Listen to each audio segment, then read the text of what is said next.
Je peux enfin tourner une vidéo.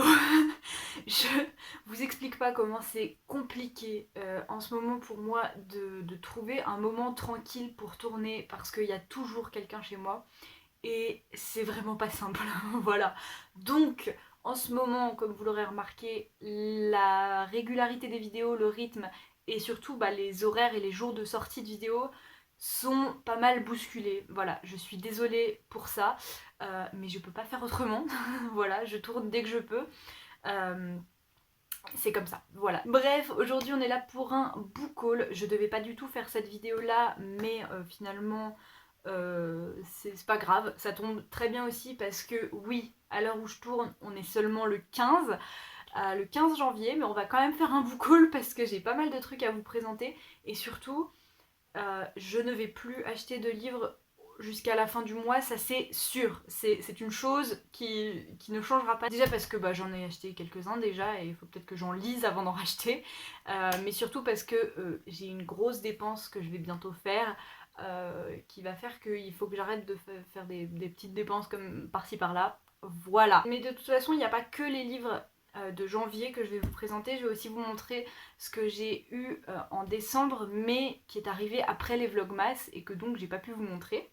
Donc on va commencer avec le meilleur, c'est-à-dire mes cadeaux de Noël en retard. J'étais tellement contente quand je les ai reçus, je vous les ai déjà montrés sur Instagram. Donc c'est les cadeaux de Noël que ma mère m'a offert. C'est les deux seuls cadeaux qui étaient sur ma liste. Que je me suis embêtée à faire une liste parce que ma famille m'a demandé une liste pour Noël. Je leur ai fait une liste et il n'y a que ma mère qui a pris des cadeaux sur ma liste. Mais bon, c'est pas grave parce que je les adore. C'est trop bien. Alors déjà, elle m'a pris La disparition de Georges Perec, qui est un livre, je sais pas du tout de quoi ça parle, mais ce livre m'intrigue depuis toujours, depuis que je sais qu'il existe. Ça m'intrigue, j'ai envie de le lire. C'est un livre sans un seul E tout le long. Et je pense que ça va être assez fastidieux à lire, parce que le E c'est quand même un temps de pause un peu dans les mots et tout ça. Donc voilà, ça risque d'être une sacrée expérience, mais je suis trop contente de l'avoir et de pouvoir le découvrir. Et ensuite, Notre-Dame de Paris, l'intégrale illustrée par Benjamin Lacombe. Regardez-moi cette merveille. Voilà, je suis trop contente. Les éditions Métamorphose, Benjamin Lacombe, toute ma vie, je n'ai jamais lu Notre-Dame de Paris, je n'ai jamais lu aucun Victor Hugo, mais ça me fait envie depuis très très très très longtemps. Donc voilà, je pense que c'est une très belle façon de le découvrir. Et puis voilà, regardez-moi cette édition, elle est magnifique. Regardez la tranche qui est noire, je trouve ça tellement beau. Et bon, je vais pas vous laisser comme ça, je vais quand même vous montrer des petites illustrations. Qu'est-ce qu'il est lourd ce livre! Regardez-moi les en-têtes de chapitres. Si c'est pas magnifique. Mais surtout, j'aimerais bien... Ah, voilà. Regardez ça. Oh là là, c'est tellement beau. J'adore, j'adore, je suis trop contente, c'est la meilleure chose. Voilà, je vais pas m'en remettre. Bref, ensuite, il y a des livres que j'avais commandés en décembre et que j'ai reçus un petit peu tard. Et c'était donc les tomes 5, 6 et 7 de Journal d'une princesse. Je suis très contente. Bon, celui-là, il est... voilà, la couverture, elle est arrachée là. Ça m'énerve un petit peu parce que même si je prends pas en état comme neuf, je prends quand même des trucs en bon état. Et autant pour des petits trucs genre les coins et les pages un petit peu cornées et tout, je m'en fous, mais que la couverture soit arrachée c'est un petit peu chiant. Bref, peu importe, c'est pas grave. Je les ai toujours pas lus, c'est assez étonnant, mais je pense que je vais les dévorer fort bientôt. Voilà, j'ai trop hâte de m'y remettre. Celui-là, je l'avais déjà lu. Merde, mon vernis. Ah, quelle idée de passer chez son vernis avant de faire des book hauls. Celui-là, je l'avais déjà lu aussi, mais c'était le dernier que j'avais, le tome 6, et celui-là, donc, je ne l'ai jamais lu. J'ai trop hâte de découvrir la suite, du coup. Voilà, je suis toujours pas sortie de ma période, je retombe dans ma période pré-ado, voilà, je continuerai à lire ce livre pour toujours. Voilà, c'est tout. Bref, ensuite, sinon, avec tout ça, j'avais aussi commandé d'autres livres d'occasion. Donc il y a Vol de nuit de Saint-Exupéry. Alors, c'est un peu une longue histoire.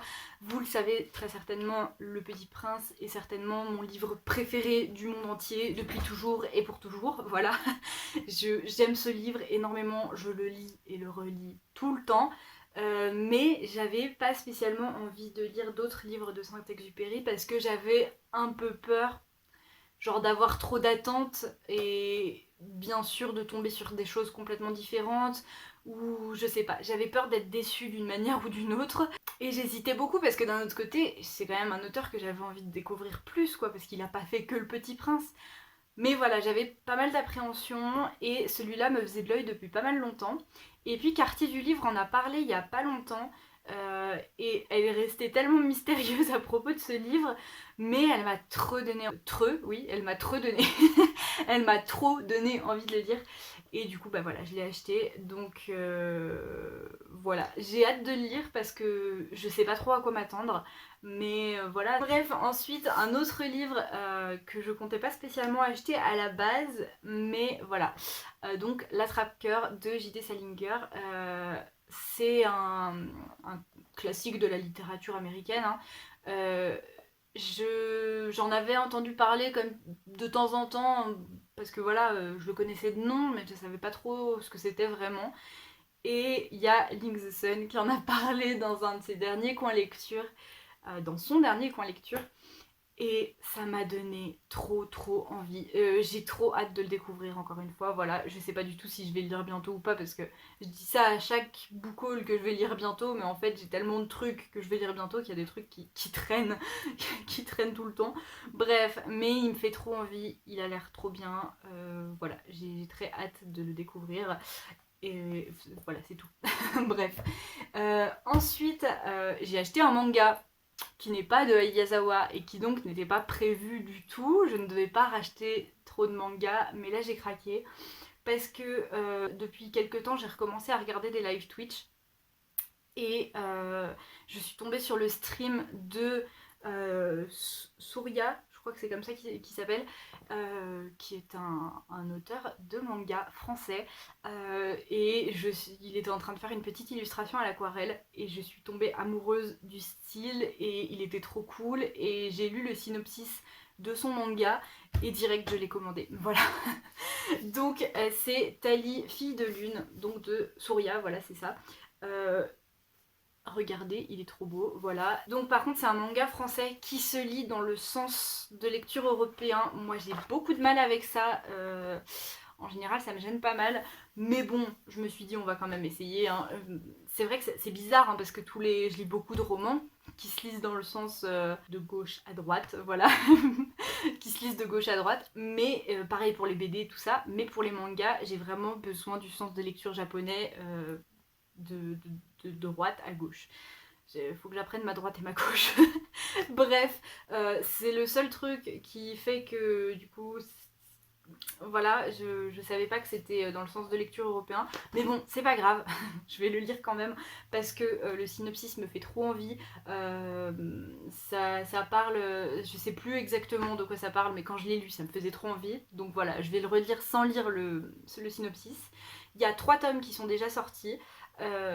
Donc là j'ai acheté que le tome 1 pour découvrir, voilà, j'achèterai peut-être la suite. Et le tout dernier livre, c'est un livre que j'ai acheté hier parce que je suis allée en ville avec ma mère parce qu'on est allé chercher notre nouvelle imprimante. Enfin, on a une imprimante, je suis tellement contente, ça faisait trop longtemps qu'on n'avait plus d'imprimante.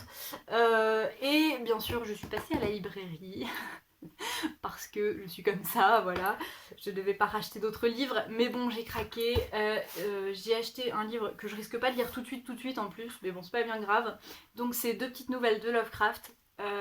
Donc c'est La Maison Maudite et Celui qui hante la nuit. Et donc voilà, ces 2 petites nouvelles qui me font très envie. Et même si, bon, bah du coup, comme j'ai lu du Lovecraft il y a pas longtemps, j'ai envie de Je vais quand même me changer les idées avant de relire d'autres nouvelles parce que c'est fort répétitif. Je l'ai déjà dit dans ma dernière vidéo, vous connaissez la musique. Bref, voilà, c'est tout pour ce book haul avec que de belles choses. Ce sont des livres qui me rendent très heureuse. Voilà, bref, bah, c'est tout. Du coup, si vous avez lu ces livres, n'hésitez pas